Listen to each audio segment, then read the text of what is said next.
Oui, je voudrais témoigner là, de la façon dont,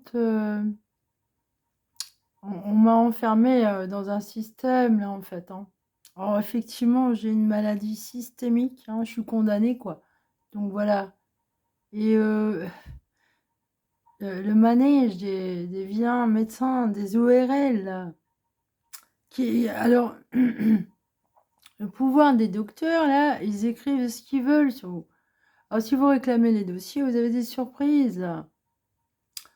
Parce qu'ils font genre devant vous: «Non, non, hein». En fait, il y a des choses que je ne savais pas qu'on disait, de moi là et en fait, avant, moi, en psychiatrie, je leur faisais confiance, pour tout dire. Là, ces derniers temps, je vois comment on me maltraite sur le plan de ma santé, hein. Non pas mentale, mentalement, moi, je vais très, très bien là. Si tout le monde, abordait la vie comme moi, hein, ce serait le paradis sur la terre, voyons, hein. Personne, s'enculerait les uns les autres, quoi. Il y aurait pas de pédophilie, il y aurait pas d'assassins, ce serait beau chez avec moi, ce serait beau. Franchement, vous a là, les connards qui sont dans mon dos, je comprends que Roméo vienne pas jusqu'à moi, en fait, parce que vous m'avez vulgairement collé un tampon, quoi, hein. En plus, souligné, paranoïa, quoi. Alors, hypocondriaque et tout, hein. J'ai une maladie grave et rare qui est en train de me tuer depuis 2019 là, que personne, veut s'occuper de mes oreilles. À Loudun, c'est les urgences qui quand j'ai appelé, qui m'ont dit quoi faire pour mes oreilles, hein. Alors vous êtes vulgaires avec moi, vulgaires.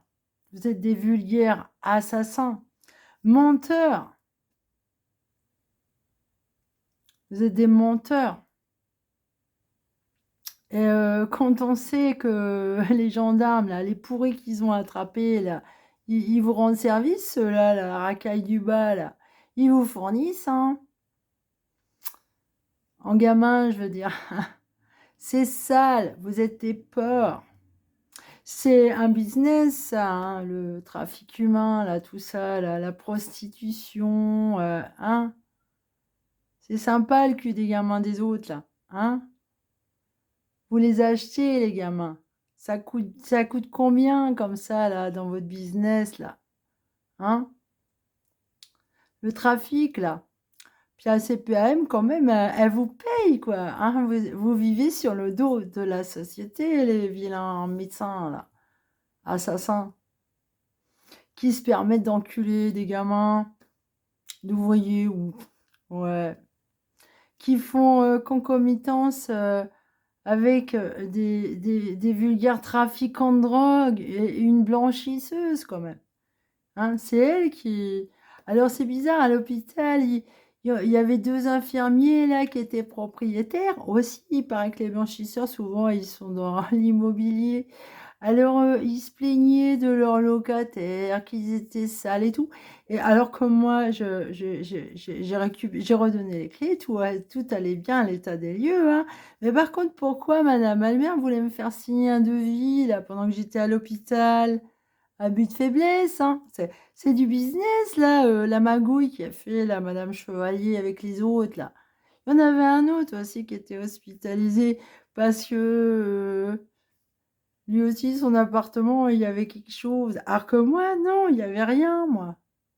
Ah, mais on voulait me faire signer des travaux, là. Alors que j'avais perdu l'habitude, moi, de prendre des médicaments. On a abusé de ma faiblesse. Et pendant 5 jours, on m'a séquestrée dans un isoloir. Je me rappelais plus de ce qui se passait la nuit, en fait. Je me réveillais. Alors moi, j'étais vraiment. Ça faisait plus d'un an que je prenais plus du tout de médicaments. Moi, c'était fini la psychiatrie, hein. J'avais dit non, là. Vous m'avez obligée en 2020, là. De quoi elle s'est mêlée, la madame Albert, là?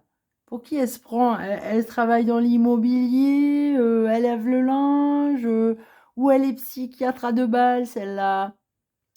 Hein, madame Bébert? Mythomane et Alors elle, c'est une pickpocket mythomane, hein. Alors combien vous les vendez les gamins là, au docteur? Hein, c'est du business ça. Moi j'en ai vu un des voisins là, emmener un gamin là, une gamine. Il voulait pas que je lui parle, hein. Celui-là même qui a voulu me kidnapper avec son copain là, le roi de la pizza. Il m'attendait dans le couloir. Alors pour sortir, effectivement, après j'avais un marteau. C'est marrant ça. Et ils ont pris ça comme alibi pour me séquestrer à l'hôpital. Et ils disaient que je délirais. Alors ça, c'est écrit en justice. Mais moi, pourquoi vous m'avez traîné en justice? Qu'est-ce que j'ai fait de mal? Ça coince, madame Chevalier. Vous êtes dans la magouille, là. Hein? Et la pauvre Giovanna, effectivement, le gars qu'elle dit qu'il l'a violée, là. Oh bah, il est pas sympa, celui-là. Justement, il discutait avec l'autre, là, qui a des affaires en immobilier, qui crachait sur ses locataires devant moi. Alors, je trouvais que ça manquait de professionnalisme pour des infirmiers en psychiatrie, là. Je vois pas pourquoi il parlait de ça vulgairement devant moi, là, qu'après qu'on voulait me faire signer un devis pour restaurer l'appartement de madame Bébé, hein, Albert, la grosse Albert. Qui fait dans les affaires. Ça lasse. Tellement ça lasse qu'il faut qu'elle blanchisse, sa pauvre dame. Bah, c'est pas chez elle que j'irai faire laver mon linge, là. En tout cas, pour elle, les chats sont propres. Oh bah, l'autre chez qui j'ai habité après, c'était pas le cas, madame. C'est pas tous les chats qui sont propres. Il y en a, ils sont dégueulasses. Ils pissent sur les murs. Ils chient partout. Et ça pue, ça fouette. Je vous dis pas comment ça pue. Ah, il suffit que le maître ait le syndrome de Diogène, là, vous voyez. Ah, c'est horrible, madame. Même mon chien, il en a souffert de ça. Voilà. Peut-être que c'est pour ça qu'il a eu un cancer à la suite. C'est avoir vécu chez l'autre, là. Hein? Voilà. Bah allez, salut, hein.